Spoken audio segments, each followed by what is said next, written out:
Assalamualaikum warahmatullahi wabarakatuh. Alhamdulillahilladzi arsala rasulahu bil huda wa dinil haq liyudhhirahu 'alad dini kulli wa kafa billahi syahida. Amma ba'd. Allahumma zidni ilman warzuqni fahman. Sabahul khair. Kaifa halukum? Alhamdulillah, kita hari ini dapat melanjutkan pelajaran sejarah kebudayaan Islam. Kita akan membaca cerita tentang peristiwa batu dan pepohonan sujud kepada Nabi Muhammad SAW. Mengapa batu dan pepohonan bersujud kepada Nabi Muhammad SAW? Sebagai peristiwa apa itu dan di mana peristiwa itu terjadi? Mari kita pelajari bersama. Sebelum kita belajar, buku dan alat tulis sejarah kebudayaan Islam dipersiapkan terlebih dahulu. Baik, kita mulai pelajarannya dengan membuka halaman 53. Jadi hari ini kita akan belajar tentang batu dan pepohonan sujud padanya. Ketika Nabi Muhammad SAW berusia 12 tahun, ia diajak pamannya berdagang ke negeri Syam. Ini adalah perjalanan pertama beliau yang paling jauh. Dalam rombongan itu, hanya Muhammad yang berusia muda. Setelah Abu Thalib beserta rombongannya tiba di Basra, sebuah wilayah sebelah selatan negeri Syam, ia bertemu dengan seorang rahib bernama Bahira. Rahib itu kata lain daripada pendeta. Abu Thalib bersama rombongannya bertemu dengan pendeta yang bernama Bahira. Rahib itu mempersiapkan Abu Thalib singgah di kediamannya. Kediaman itu adalah tempat tinggal atau rumah. Ia menjamu rombongan Quraisy itu layaknya tamu kehormatan. Menjamu itu bisa diartikan dengan memberikan pelayanan hidangan kepada tamu yang baru datang ke rumah kita. Itu namanya menjamu tamu. Jadi rahib Bahira menjamu rombongan Quraisy itu dengan penuh kehormatan. Rahib Bahira kemudian memegang tangan Nabi Muhammad dan berkata, "Anak ini adalah pemimpin semesta alam. Ia diutus oleh Allah sebagai rahmat bagi seluruh alam," kata pendeta Bahira. Nah, kemudian Abu Thalib pun menyanggah, "Dari mana Anda tahu hal itu, pendeta atau rahib?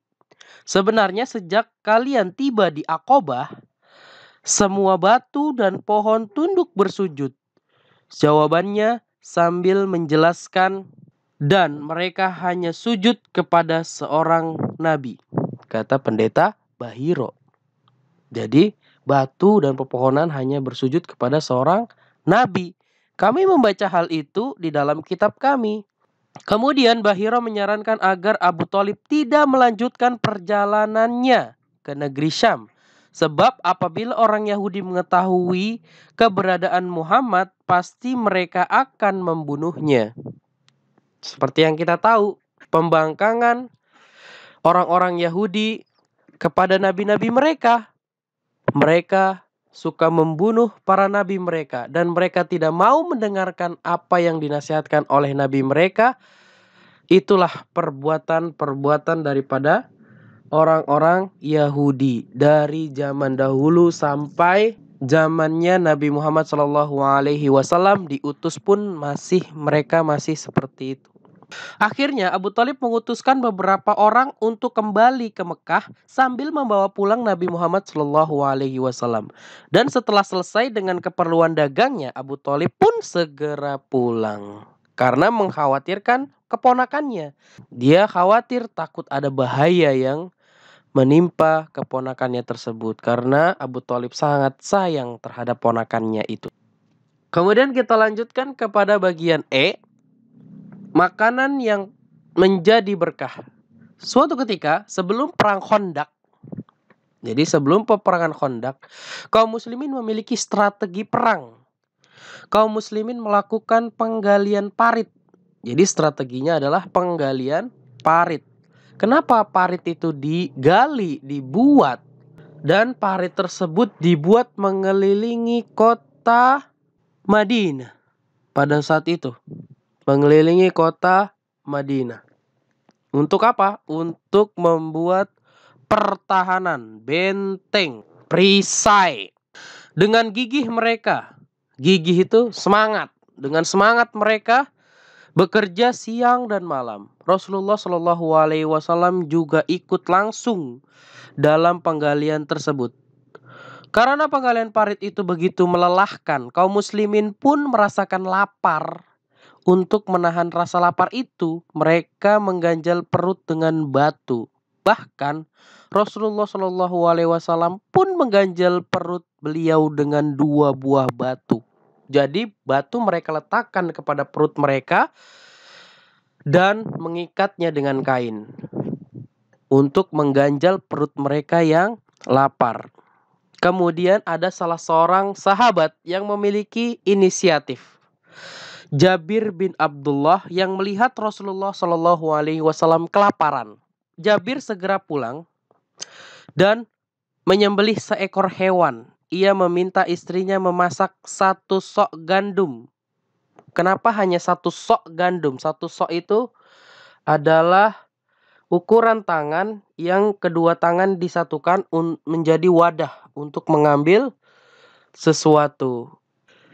Jadi hanya 1 sok gandum yang dimasak oleh istrinya Jabir bin Abdullah sesuai permintaan suaminya.